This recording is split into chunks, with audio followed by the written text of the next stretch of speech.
आते हैं फिर हानि पहुंचाते हैं।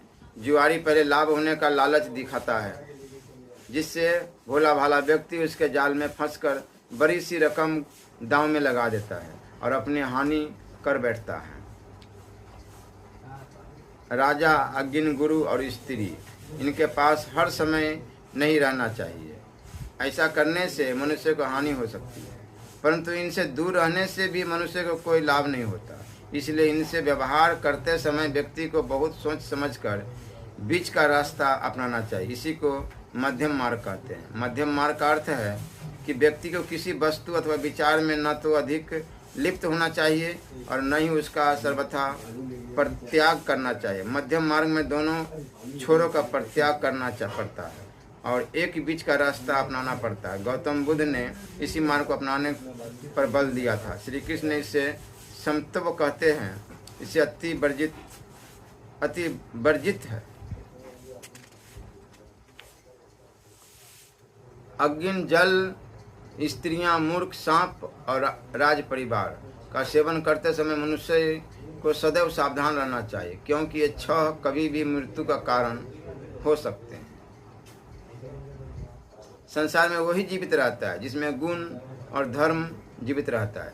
गुणों और धर्म से रहित मनुष्य का जीवन व्यर्थ है। इस संसार में गुणी व्यक्तियों के जीवन को श्रेष्ठ माना गया है। इस प्रकार धर्मात्मा व्यक्तियों का जीवन ही जीवन है, परंतु जिस व्यक्ति में न तो कोई गुण है और न ही धर्म, उसका जीवन बिल्कुल व्यर्थ है। हे मनुष्य, यदि तू किसी एक ही कर्म द्वारा सारे संसार को अपने वश में करना चाहता है तो तू दूसरों की निंदा करने वाली अपनी वाणी को वश में कर ले, अर्थात दूसरों की निंदा करना छोड़ दे। दूसरों की निंदा छोड़ने का अर्थ है अपनी आलोचना और दूसरों के गुणों को ग्रहण करना। ऐसा करने वाला सहज रूप से विश्व को जीत लेता है। जो अवसर के अनुकूल बात करना जानता है, जो अपने यश और गरिमा के अनुकूल मधुर भाषण कर सकता है और जो अपनी शक्ति के अनुसार क्रोध करता है, उसी को वास्तव में विद्वान कहा जाता है।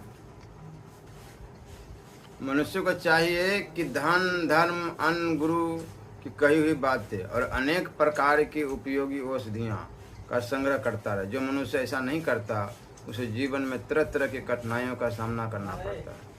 हे मनुष्य, दुष्टों के संग को त्याग दे और सज्जन पुरुषों का संग कर दिन रात अच्छे कार्य किया कर। सदैव संसार को नाशवान समझकर परमेश्वर का ध्यान किया कर। मनुष्य को जीवन में क्या करना चाहिए और क्या नहीं, इसी का सूत्र है। मानो यह